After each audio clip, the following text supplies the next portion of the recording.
Татарстанның 3 районы Әлмәт, Тукай һәм Әгерҗедәге ришвәтчелек очраклары турында бүген журналистларга сөйләделәр. Матбугат конференциясенә хукук бузулар ачыкланган район җитәкчеләре дә чакырылган иде. Әлмәттә юлга сибелә торган катнашманы документта арттырып язып, 30 миллион сум акча үзләштергәннәр. Тукай һәм Әгерҗе районнарында муниципалитет хезмәткәрләре кремнәренең бер өлешен яшереп калдырган. Бу мәсьәләләрне хукук саклау органнары өйрәнә. Бюджет акчаларын җилгә очырган, табышларын дөрес күрсәтмәгән җитәкчеләр нинди җаваплылыкка тартыла? Илдар Сафиуллин белеп кайтты.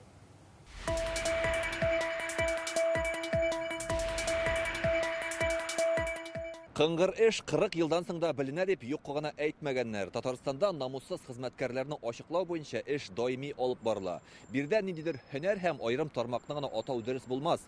Урындагы җитәкчеләрнең һәм белгечләрнең вөҗданыннан тора. Наш район в последнее время часто упоминается. Әлмәт районындагы күп кенә кыңгыр эшләр турында башкарма комитет җитәкчесенең хукукый мәсьәләләр буенча урынбасары Дамир Яфизов җавап тота. Бу вазифа Әлмәт районында яңа гына булдырылган. Быел төрле министрлык һәм ведомство белгечләре Әлмәткә барып 2 ай буе закон бузу очракларын ачыклаган. Анда чәчләр үрә торырлык ди белгечләр. 2020 елда башкарма комитет 2 җир кишәрлеген физик затларга арендага биргән. Авыл хуҗалыгы максатларында куллану өчен. Бюджетка елына 13 мең сум акча түләгәннәр. Тик ул мәйданнарда нефть инфраструктурасы булдырганнар. Тагын бер очрак, кыш айларында юлга сибелгән ком һәм тоз катнашмасы 5 мең тоннага күбрәк кулланылды дип күрсәтелгән. 30 миллион сум акча үзләштергәннәр. Кече һәм урта эшмәкәрләр өчен 1 миллион сумга бәйрәм уздырдык дигәннәр. Чынлыкта исә укучылар өчен бушлай чара оештырылган. За отчетный период проведена служебная проверка в отношении. Үч хезмәткәргә карата тикшерү үткәрелде. Берсе дисциплинар җаваплылыкка тартылдым. Тагын берсе буенча эш дәвам итә.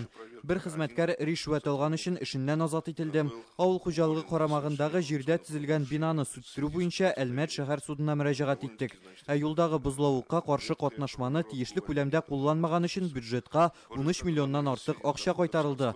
Уздырылмаган түләүле бәйрәм эше хәзер прокуратурада карала. Әгерҗе һәм Тукай районнарында да хилафлыклар шактый ришвәтчелеккә каршы көрәшүчеләр матбугат конференциясенә әлеге район башлыклары үзләре чакырылган.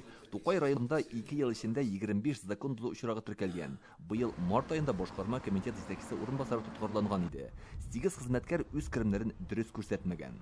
Ул закон бузу булып тора. Шуңа карап, ана административ протокол нигезендә барып, или ул үзенең җәзасын ала инде, или зур булмаган ялгыш җибәргән өчен без аның белән барыбер бергәләп сөйләшеп, шушыны алдагы көннәрдә яңадан җибәрмәскә дип аңлату эше алып барабыз. Башкача андый зур нарушение бар дип әйтмәс идем мин. Әгерҗедә 2021-2022 елларда ришвәтчелек буенча 9 җинаять эше кузгатылган. Муниципаль хезмәттәге 11 кешене керемнәрен дөрес күрсәтмәгән өчен административ җаваплылыкка тартканнар. Согласно последнему онлайн-опросу населения, Без районда сораштыру уздырдык. Аннан күренгәнчә халыкның 37% эшен намуссыз башкаручы вазифаи затларга юлыккан. Ришвәтчелекнең 25% медицина хезмәткәрләренә, 19% җирле үзидарә органнарына һәм торак коммуналь хезмәтләргә һәм 8% мәгариф тармагына туры килә. Районда кузгатылган җинаять эшләре дә моны раслый.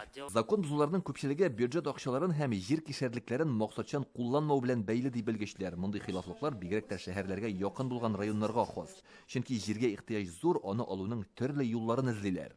Без районнарга чыкканда районнарны махсус сайламыйбыз, халык фикерен тыңлыйбыз, народный контроль мәрҗәгать иткән заявкаларны карыйбыз. Төрле министрлыклардан специалистлар керә, авыл хуҗалыгы, мәгариф, медицина, МВД. Быел Татарстанда дәүләт һәм муниципаль хезмәттәгеләр керемнәрен дөрес күрсәтәме икәнен ачыклау өчен 56 тикшерү уздырганнар. Нәтиҗәдә 2 депутат вакытыннан алда вазифасыннан азат ителгән. Илдар Сафиуллин, Алмаз Зиятдинов, Яңа Гасыр каналы.